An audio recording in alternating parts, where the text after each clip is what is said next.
प्रिय मित्रमैत्रिणी, सुप्रभात. आज 29 जून 2026 सोमवार. सादर करत आहे माननीय लेखक वैभव सुरेश मोरे व संपादक CA पवनकुमार विजयकुमार धवत यांच्या प्रामाणिक कामातील अप्रामाणिकपणा या लेखसंग्रहातील हा 11वा लेख.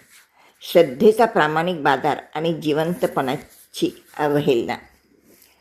जिवंतपणे ज्याला अन्नाच्या एका घासासाठी तडफडावे लागले आणि मेल्यावर मात्र त्याच्या पिंडाला कावळा शिवण्यासाठी केलेली धडपड हा आपल्या समाजातील सर्वात मोठा आणि क्लेशदायक विरोधाभास आहे. जिवंतपणे ज्यांच्या मुखात पाण्याचा थेंब दिला नाही त्यांच्यासाठी गंगेच्या काठी पिंडदानाचा सोहळा मानणारी ही पिढी खरंच कृतज्ञ आहे का? भारतीय संस्कृतीत आईवडिलांना देवाचे स्थान दिले. मातृदेवो भव पितृदेवो भव हा मंत्र आपण लहानपणापासून ऐकतो, पण आजच्या आधुनिक जगात हा मंत्र भिंतीवरच्या फोटोपुरता उरला आहे की काय अशी शंका येते. वाराणसी, गया किंवा पंढरपूर यासारख्या तीर्थक्षेत्री आपण अनेकदा वृद्ध मातापित्यांना पाहतो. धक्कादायक वास्तव हे आहे की यातील अनेक वृद्ध हे त्यांच्या मुलांनी तिथे नेऊन सोडून दिलेले असतात. ज्या आईवडिलांनी आपले संपूर्ण आयुष्य मुलांचे भविष्य घडवण्यासाठी वेचले, त्यांच्यावर उतारवयात तीर्थक्षेत्री भीक मागून खाण्याची किंवा मरणाची वाट पाहण्यासाठी वेळ येते. हे मुले स्वतःला प्रामाणिक म्हणून घेतात, पण आपल्या कर्तव्याशी मात्र ते अत्यंत निर्दयीपणे अप्रामाणिक वागतात. विचित्र विरोधाभास असा की जो मुलगा आपल्या जिवंत आईवडिलांची साधी चौकशी करत नाही, तोच मुलगा ते मेल्यानंतर समाजाला दाखवण्याचे पितृपक्षाचा मोठा घाट घालतो. वर्षश्राद्धाच्या नावाने हजारो रुपये खर्च करून पंक्ती उठवल्या जातात. ज्या आईवडिलांचे मन जिवंतपणे तडफडत होते त्यांच्या आत्म्याला शांती लाभावी म्हणून ब्राह्मणांना दानधर्म केला जातो. गंगेच्या पात्रात उभे राहून विधी केले जातात, पण जिवंतपणी त्यांना मायेचा एक घास भरवण्याचे भान मात्र सुटलेले असते. हा प्रामाणिकपणा नसून केवळ समाजाची भीती किंवा पुण्य मिळवण्याची स्वार्थी धडपड आहे. जिवंत माणसाची सेवा करण्यापेक्षा मेलेल्या माणसाच्या नावाने दान करणे सोपे असते, कारण तिथे संवाद नसतो, फक्त दिखावा असतो. जर जिवंत असताना आईवडिलांच्या डोळ्यात समाधान देऊ शकलो नाही तर मेल्यावर केलेल्या लाखो रुपयाच्या दानाने त्यांच्या आत्म्याला शांती लाभेल का? आज शहरांमध्ये आलिशान वृद्धाश्रमाचे पेव फुटले आहे.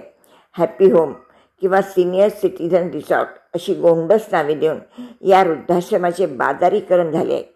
AC रूम, TV, वेळच्या वेळी नाश्ता, जेवण या सर्व सोयी तिथे विकत मिळतात. पण प्रश्न असा उभा राहतो की ज्या आईवडिलांनी आपल्या रक्ताचं पाणी करून मुलांना बंगले बांधून दिले, त्यांच्यासाठी त्याच बंगल्यात 10x10ची एक खोली असू नये. मुलगा प्रामाणिकपणे लाखो रुपये भरून आईवडिलांना अशा आश्रमात ठेवतो आणि स्वतःच्या मनाला सांगतो, मी त्यांची उत्तम सोय केली आहे. पण हा प्रामाणिकपणाचा केवळ एक बुरका आहे. पैशाने सोय करता येते, पण नात्याने दिली जाणारी ऊब विकत घेता येत नाही. शहरातले हे चकाचक वृद्धाश्रम म्हणजे आपल्या रक्ताच्या नात्यात आलेल्या कोरडेपणाचे जिवंत पुरावे आहेत. समाजातील एक विचित्र विरोधाभास असा की अनेक घरात आईवडिलांना जिवंतपणे वेगळं ठेवलं जातं. एकाच छताखाली असूनही त्यांचे जेवण वेगळे असते, त्यांची भांडी वेगळी असतात आणि सर्वात महत्त्वाचे म्हणजे त्यांच्याशी होणारे संवाद वेगळा किंवा बंद असतो.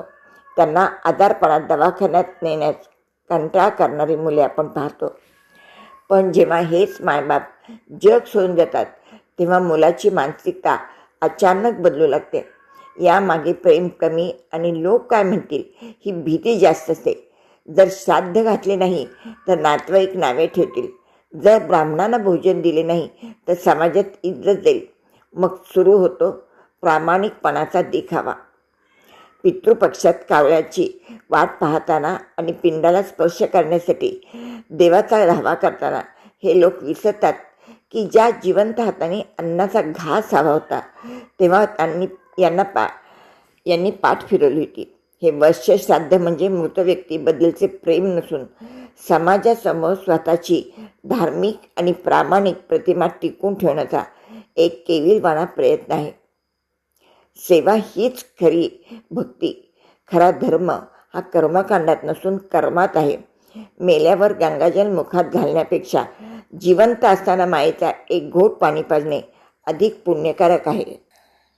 ज्या मुलाने आपल्या आईवडिलांचे डोळे जिवंतपणे आनंदाने ओले केले आहेत त्याला त्याच्या मृत्यूनंतर कोणत्याही विशेष विधीची गरज उरत नाही, कारण त्याची सेवा हेच त्याचे सर्वात मोठे श्राद्ध असते. राष्ट्रपुरुषांचे विचार केवळ भाषणात न वापरता ज्यांनी त्या प्रकारे आपल्या माता पित्यांचा सन्मान केला, उदाहरणार्थ शिवरायांनी जिजाऊचा केलेला सन्मान, तो आपल्या आचरणात येणे गरजेचे आहे. मला असं वाटतं की वृद्धाश्रमाची फी भरणं हा कर्तव्यपूर्तीचा भाग नसून जबाबदारी झटकण्याचा अधिकृत मार्ग झाला आहे. जिवंतपणी अन्ना वाचून माऊली ती तडफडली. जिवंतपणी अन्ना वाचून माऊली ती तडफडली. मेल्यावर मात्र पिंडासाठी पंगत तिथे उठली. लाखो भरून आश्रमात कर्तव्याचा खेळ मांडला. कावळ्याच्या स्पर्शासाठी आज माणुसकीचा देव सांडला.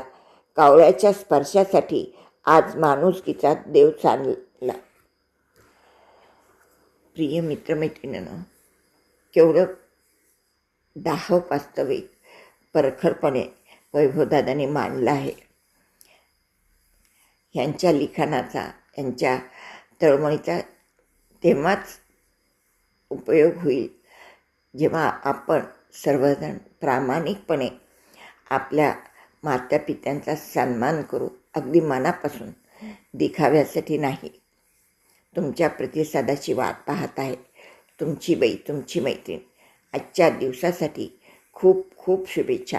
पालवी परिवार व शब्दशिल्प वाचण्याकडून धन्यवाद. वंदे मातरम.